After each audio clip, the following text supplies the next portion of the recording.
하나님 말씀 신약성경 디도서 3장 1절에서 7절까지 말씀을 교독하도록 하겠습니다.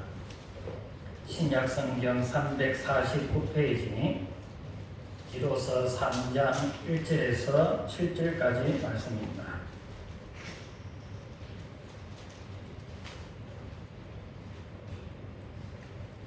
신약 349페이지 디도서 3장 1절에서 7절 찾으신 줄 알고 하나님의 말씀을 들읍시다. 너는 그들로 하여금 통치자들과 권세 잡은 자들에게 복종하며 순종하며 모든 선한 일 행하기를 준비하게 하며 아무도 비방하지 말며 다투지 말며 강요하며 권세에 비방하며 우리도 전에는 어리석은 자요 순종하지 아니한 자요 속은 자요 여러 가지 정욕과 행락에 종노릇한 자요 악독과 투기를 일삼은 자요 가증스러운 자요 피차 미워한 자였으나 우리 구주 하나님의 자비와 사랑하심이 나타날 때에 우리를 구원하시되 우리가 행한 바 의로운 행위로 말미암지 아니하고 오직 그의 긍휼하심을 따라 중생의 씻음과 성령의 새롭게 하심으로 하셨나니 우리 구주 예수 그리스도로 말미암아 우리에게 그 성령을 넘기고 읽겠습니다. 우리로 그의 은혜를 힘입어 어렵다 하심을 얻어 영생의 소원을 따라 상속자가 되게 하여 하시리라. 아멘. 하시길 바랍니다. 더운데 고생 많으셨죠? 예, 제가 단언컨대 한 달만 지나면 시원해질 것 같습니다. 그런 말은 나도 하겠다, 그죠? 예, 우리는 예견된 일이 있으면 항상 마음이 든든합니다. 제게 예견된 일이 있다면 저는 언젠가는 죽어서 천국에 갈 것입니다. 예, 이 일이 예견되어 있기 때문에 저는 마음이 든든합니다. 죽어서 지옥에 간다면 얼마나 고통스럽고 괴롭겠습니까? 그러나 이 세상에 있는 모든 것들을 다 내려놓고 언젠가 죽어서 하나님 보좌 앞에 가서 주님을 만날 것을 생각하니 든든하고 기쁨이 넘치는 것입니다. 힘들고 괴로울 때 우리가 천국을 소망하면서 새 힘을 얻고 그렇게 열심히 신앙생활하는 저와 여러분이 되기를 주님의 이름으로 축원합니다. 우루과이의 한 작은 교회당 벽에 주기도문을 가지고 이런 글이 적혀 있다고 합니다. 세상 일에만 빠져 있으면서 하늘에 계신 아버지라고 하지 마라.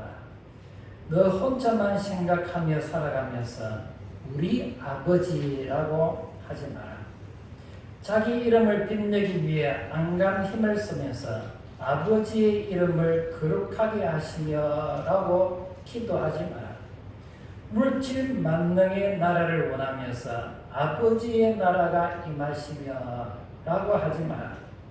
내 뜻대로 되기를 기도하면서 아버지의 뜻이 이루어지게 하소서라고 하지 마라.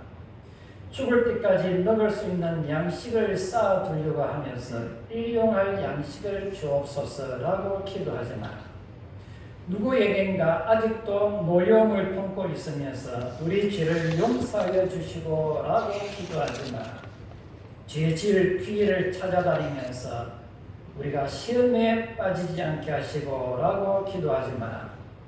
악을 보고도 아무런 양심의 가책을 느끼지 않으면서 악에서 구하소서 기도하지 마라. 주님의 기도를 진정 나의 기도로 바치는 삶을 전혀 살지 않으면서 아멘 하고 기도하지 마라. 아마 말과 혀로만 믿고 삶이 따라주지 않는 명목상의 그리스도인을 책망하는 글이라 할 수가 있습니다.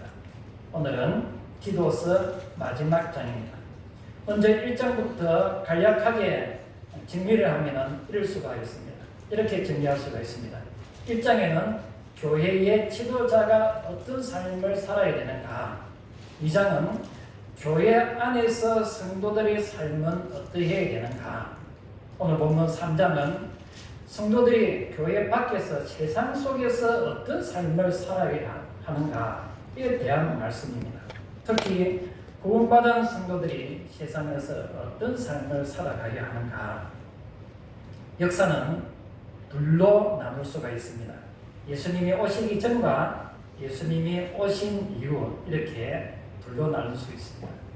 우리 개인의 역사도 둘로 나눌 수가 있습니다. 어떻게요? 예수님을 믿기 전과 예수님을 인격적으로 만나고 난 다음의 삶, 이렇게 둘로 나눌 수가 있습니다.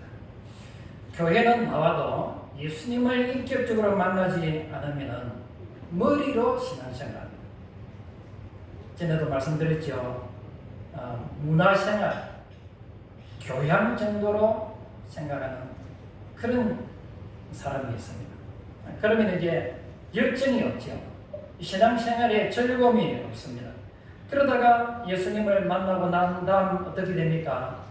높은 산이 거친 들이 초막이나 궁궐이나 주님을 모시고 사는 삶이 천국이라는 것을 깨닫게 되죠. 이렇게 많은 사람들이 예수님을 만난 이후에 변화된 삶을 살게 됩니다.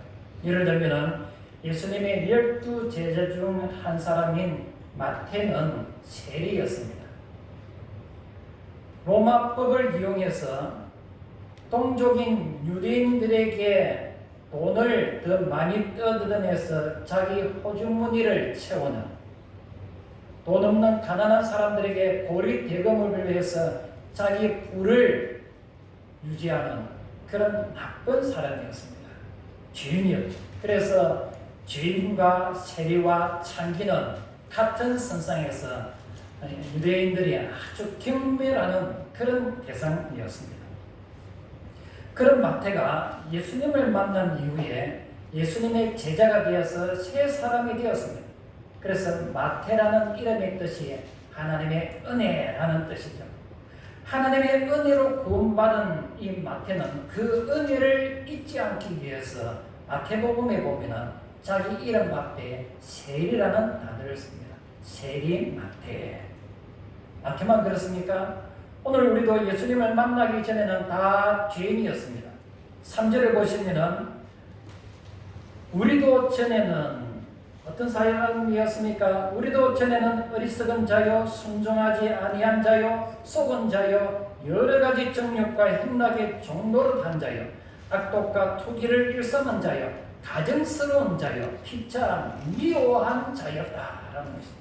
서로 미워하면서 살았다는 겁니다. 그런 우리를 하나님께서 예수 그리스도를 통해서 어떤 존재로 만들어 주셨는가 4절에서 6절에 나타납니다.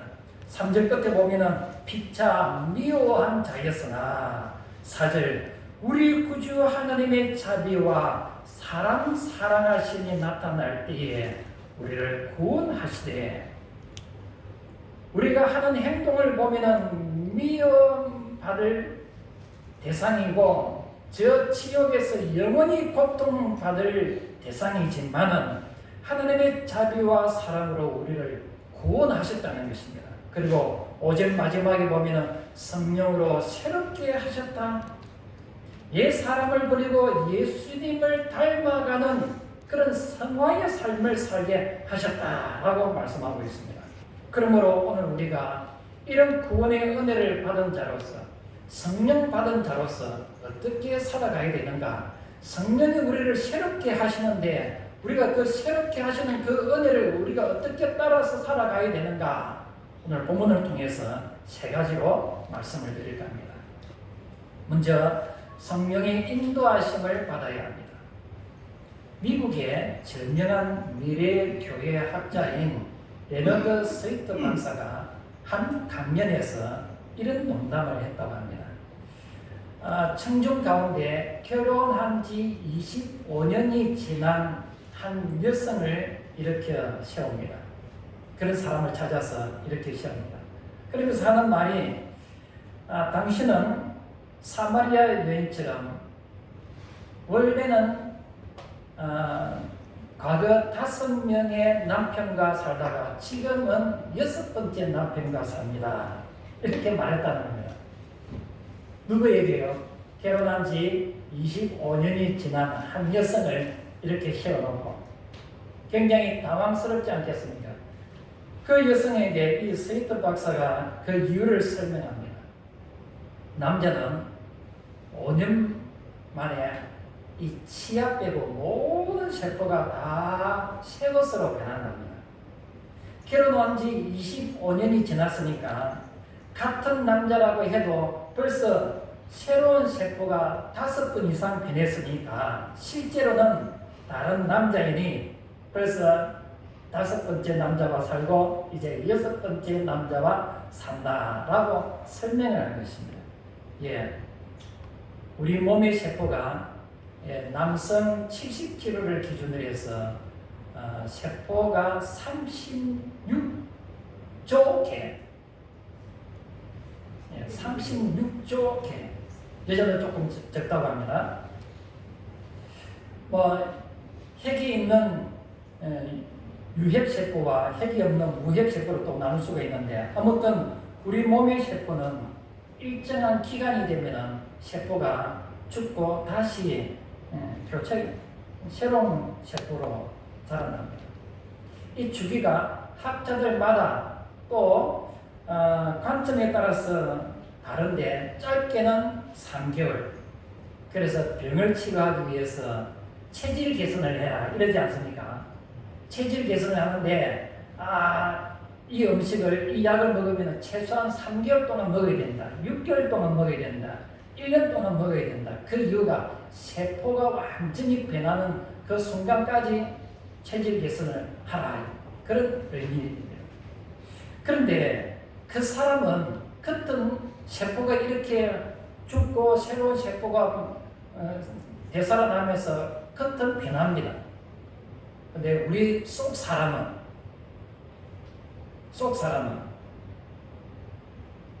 변하지를 않습니다. 그 사람의 육체는 저절로 변하지만은 이 속 사람 마음은 참 잘 안 변합니다. 그래서 문제이죠. 내가 새롭게 내 마음이 변하면 내 가정이 편안할 건데 그게 안 돼서 가정에 어려움이 있고 내가 좀 새롭게 변하면 성공할 수 있을 것 같은데 이게 마음이 변하지 않으니까 늘 좌절하고 힘들고 우리 속 사람이 변하지 않는 것. 조금 전에 장로님께서 기도하시는데 속 사람이 변하지 않는 것이 문제예요. 그런데 오늘 보면 5절 하반절에 성령의 새롭게 하심으로 하셨으니 성령께서 우리를 새롭게 하신다라는 것입니다. 특히 우리의 심령을 새롭게 하십니다. 에베소서 4장 23절에 오직 심령으로 새롭게 되어 여기 심령이라는 것은 원어적으로 마음의 영이다 이렇게 표현합니다. 여러분 성전에 들어가면은 성소가 있고 지성소가 있습니다. 지금 이렇게 좀 구분을 지어놨는데 성소가 있고 지성소가 있습니다. 그러니까 우리 마음이 성소라면 영은 지성소라는 것이죠. 그러니까 우리 마음 저 깊은 곳에 영이 자리하고 있습니다. 지성소가 하나님이 임재하시는 장소라면은 하나님이 임재하시는 영, 우리의 영에 하나님이 임재하시면은 우리의 심령이 변화된다라는 것입니다. 하나님의 형상으로 변화되는 것입니다. 어떤 분이 교회 예배를 드리고 가만히 앉아 있으니까 짜증이 나더랍니다. 이 더운 날에 저 지리산 계곡에 몸을 담그면 얼마나 편한데 호캉스 가면 얼마나 좋은데 이 더운 날에 땀 뻘뻘 흘려가면서 교회 와서 예배 드리고 있는가. 가만히 생각해 보니까 자기도 그렇고 교회 다니는 사람들이 참 불쌍해 보이더랍니다. 그런데 어느 날 하나님을 만나고 난 다음에 생각이 변합니다. 더운데 놀러 가봐야 그게 그거고 집 떠나면 고생이고 교회 와서 하나님께 예배 드리니까 뭔가 마음이 편안하고 기쁨이 넘치고 은혜가 넘치고 그러면서 교회 오면은 자기 입으로 기도를 하게 되더랍니다. 그리고 주일이 기다려지고 더 놀라운 것은 예배에 참여하지 않고 다른 데 놀러 다니는 사람들이 불쌍하게 생각이 들더랍니다. 왜 갑자기 이런 사람으로 변했습니까? 그 심령에 성령이 역사니까 그 심령이 변화된 것이죠. 성령께서 우리 심령을 변화시키면 하나님을 만나는 기쁨이 생깁니다. 예배의 기쁨이 생기는 것입니다. 바르게는 여러분의 심령에 하나님의 은혜가 넘치기를 주님의 이름으로 축원합니다. 또 성령님은 우리 마음을 변화시킵니다. 로마서 12장 2절에 너희는 이 세대를 본받지 말고 오직 마음을 새롭게 함으로 변화를 받아라. 여기서 말하는 마음이라는 것은 사전적으로 사람의 지식과 감정, 의지 이런 정신활동을 하는 것이 마음입니다. 헬라어 원어로는 우리 사람의 인격체다 이렇게 표현을 합니다. 그런데 우리는 우리 마음을 들여다보면 참 실망할 때가 있죠. 때로는 내 마음을 나도 모릅니다. 내 마음이 이래 가고 싶은데 이게 잘 안 됩니다.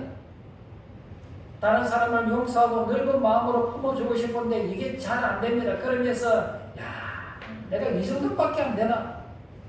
내가 이렇게 온전한 사람이었던가? 그러면서 막 자괴감이 들지 않습니까? 그러나 사도행전 1장 8절에 주님이 이렇게 말씀합니다. 오직 성령이 너희에게 임하시면 너희가 권능을 받고 내 증인이 되리라. 성령이 우리에게 임하시면 성령이 우리에게 능력을 주시면 우리가 증인의 삶, 다시 말해서 변화된 삶을 살 수 있다라는 것입니다. 그렇습니다. 성령은 우리의 삶을 변화시킵니다. 그래서 우리 삶 속에서 하나님이 원하시고 하나님이 기뻐하시는 삶을 살게 하시는 것이죠. 사랑할 수 없는 중에서도 사랑하는 사람이 됩니다. 기뻐할 수 없는 중에서도 기쁨을 유지할 수가 있습니다. 화해할 수 없는 중에서도 화평을 이루는 삶을 살게 되는 것이죠. 어려운 형편 중에서도 나보다 더 어려운 사람을 돌아볼 수 있는 그런 사람으로 변화되는 것입니다. 과거에는 이 핑계 저 핑계 대면서 주의 일에 대해서는 아무 관심이 없는데 성령이 우리 마음에 임하시니까 주를 위해서 어떻게 하면 헌신할 수 있을까? 그런 충성된 마음을 부어주시는 것입니다. 그러므로 우리는 구원받은 사람으로서 첫 번째 해야 할 일은 성령의 인도하심을 받는 것입니다. 여러분, 성령 충만함으로 또 성령의 인도하심을 따라서 날마다 변화되어 가는 그런 저와 여러분의 삶이 되기를 주님의 이름으로 축원합니다. 두 번째, 구원받은 우리가 해야 할 일은 선한 일을 행하는 것입니다. 성숙한 신앙인은 단순히 나는 예배를 잘 드립니다, 성경을 많이 압니다, 기도를 오래 합니다, 여기서 끝나는 것이 아니라 하나님의 은혜가, 하나님의 사랑이 자신을 통해서 다른 사람에게 흘러가도록 합니다. 가정에서 선한 사람이 되고, 직장에서 선한 사람이 되고, 교회에서 선한 사람이 되고, 이웃에게 선한 사람이 되는, 어려운 사람을 돌봐주는 그런 선을 행하는 사람이 된다라는 것입니다.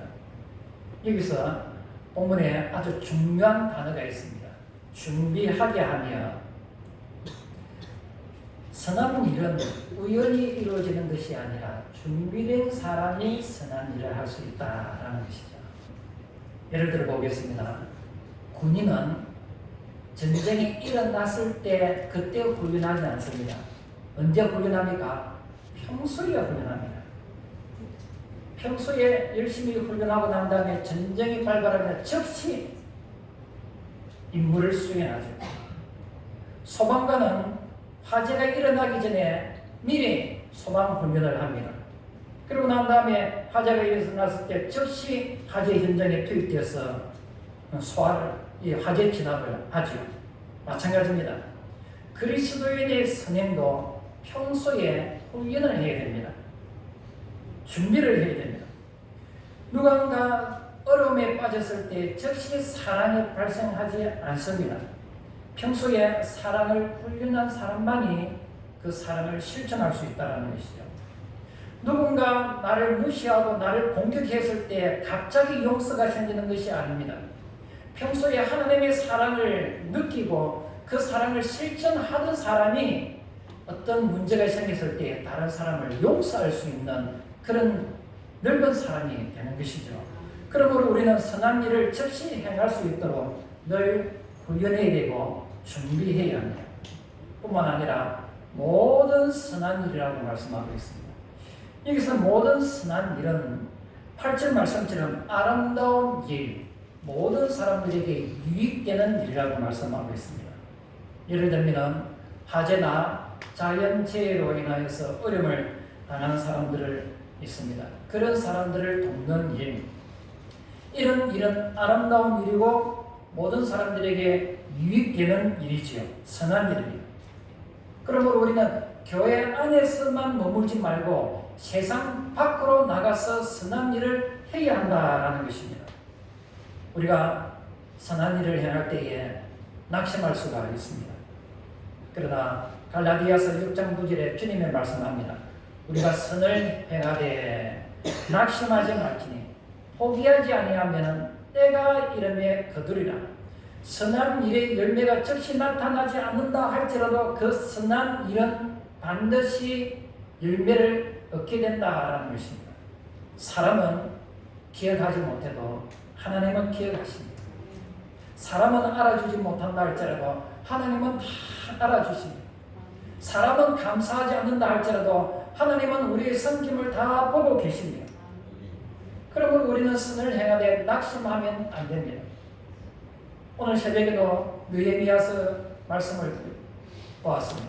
느헤미야서 12장에 보면은 또 느헤미야서 전체를 보면은 그 성벽을 건설했던 많은 사람들의 이름을 기록하고 있습니다. 우리는 알지 못하죠. 그러나 그 사람들이 행한 모든 것을 사람들은 몰라도 하나님은 아시고 이 성경에 기록했다라는 것입니다. 오늘 우리도 마찬가지입니다. 우리가 선을 행하되 낙심할 필요가 없습니다. 다시 말씀드립니다. 우리가 왜 선한 일을 해야 합니까? 하나님께 인정받기 위해서 선한 일을 하는 것이 아니라 이미 하나님의 은혜를 우리가 입었기 때문에 우리는 선한 일을 해야 하는 것입니다. 8절 하반절에 우리가 선한 일을 하는 이유는 이것이 아름답고 사람들에게 유익하기 때문에 그렇습니다. 그러므로 잘 준비해서 하나님의 선하시고 인자하심을 우리의 선한 일을 통해서 믿지 않는 사람들에게 잘 전하는 그런 우리 근속들이 되기를 주님의 이름으로 축원합니다. 마지막 세 번째, 온유한 삶을 살아야 됩니다.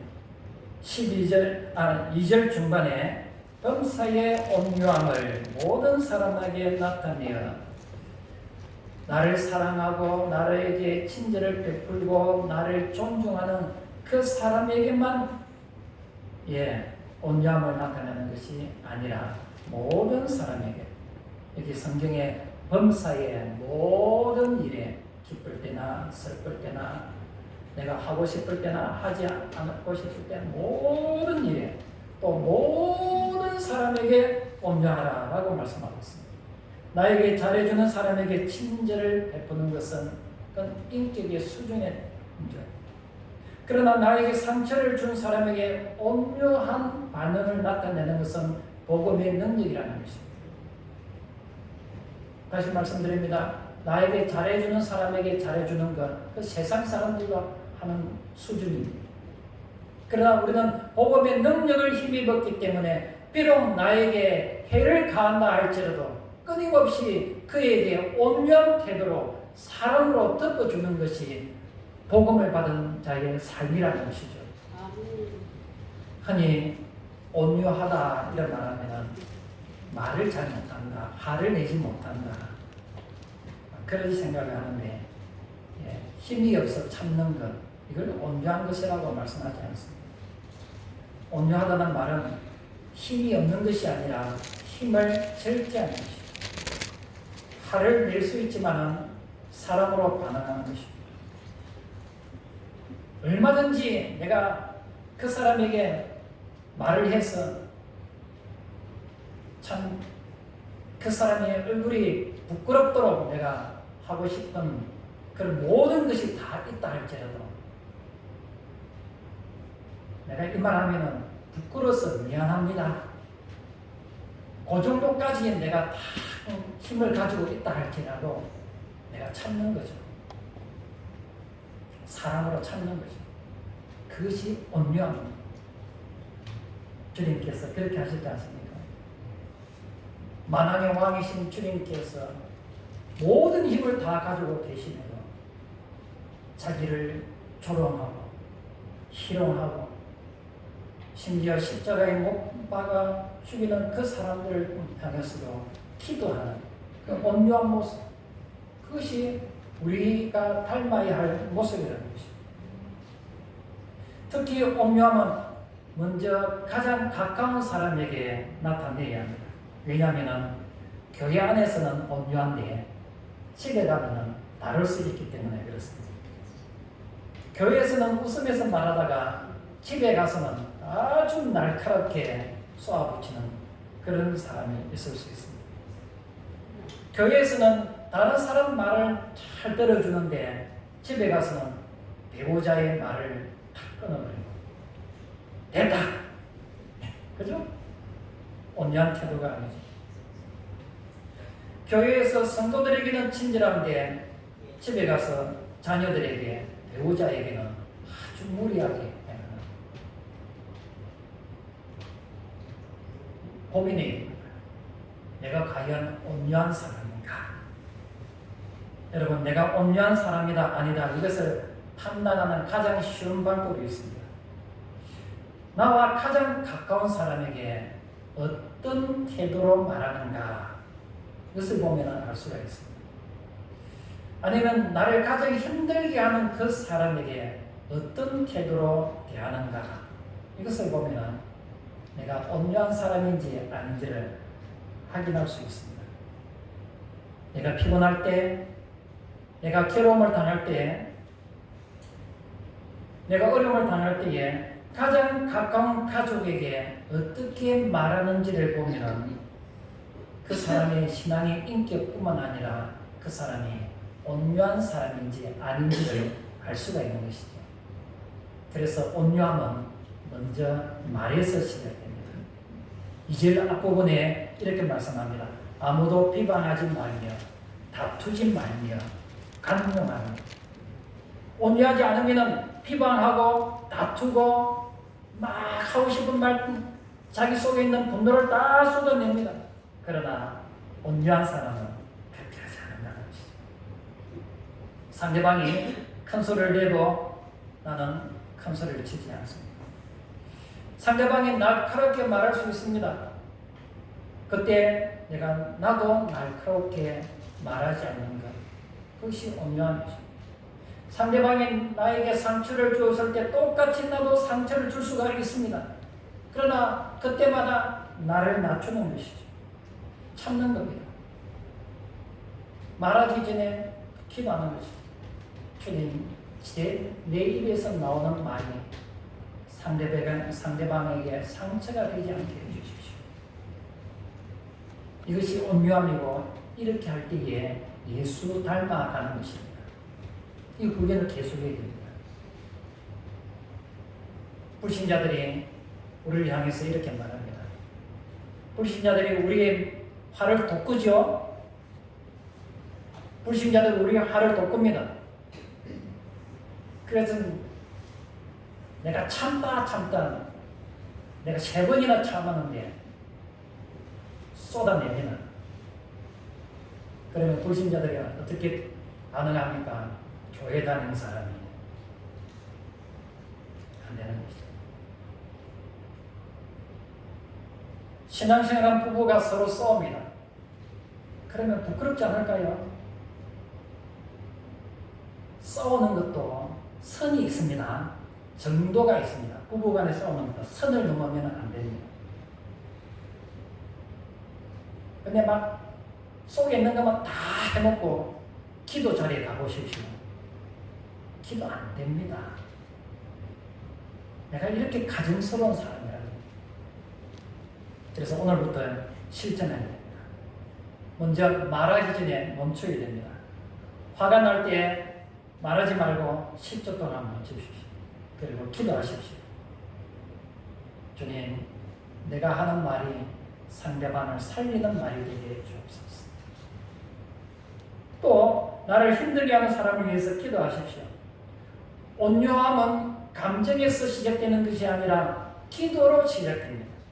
하나님, 저 사람을 변화시켜 주십시오. 이렇게 기도하는 것이 아니라 하나님, 나를 변화시켜 주십시오. 세 번째, 다른 사람들에게 친절을 베푸는 것입니다. 특별히 나와 관계가 어려운 사람에게 작은 친절을 베푸는 것입니다. 먼저 인사하고 말을 걸고 먼저 용서하고 이해하고. 우리 교회 다니는 사람들 한번 감정이 틀어지면 죽을 때까지 안 풀지요? 그러면 안 돼요. 우리가 하나님 앞에 얼마나 많은 죄를 범했습니까? 그럴 때마다 하나님은 다 용서해 주시죠. 우리도 마찬가지입니다. 세상 사람들은 막걸리 한 잔에 다 푼다고 하지 않습니까? 우리도 주님을 닮아서 풀어야 됩니다. 내가 먼저 가서 용서를 구해야 됩니다. 다시 말씀드립니다. 온유함은 약함이 아니라 성령이 다스리시는 힘입니다. 온유함은 잘못을 무조건 허용하는 것이 아니라 진리를 말하되 사랑으로 말하는 것입니다. 온유함은 모든 사람에게 굴복하는 것이 아니라 모든 사람에게 그리스도의 마음으로 대하는 것입니다. 그리고 무엇보다도 온유함은 예수님을 닮아가는 것입니다. 그래서 사람들이 불러봤을 때에 저 사람은 참 좋은 사람이다. 여기서 끝나는 것이 아니라 저 사람은 걸어다니는 예수쟁이다. 진짜 예수쟁이다. 저 사람 정도면 내가 교회 다니겠다. 그 정도 수준까지 이르게 되는 것이죠. 여러분, 온유함을 통해서 여러분의 가정이 회복되고 또 우리 교회가 평안해지고 상처 입은 사람이 위로를 받고 세상 사람들이 그리스도의 사랑을 경험하게 하는 그런 일에 쓰임받는 저와 여러분이 되기를 주님의 이름으로 축원합니다. 말씀을 맺겠습니다.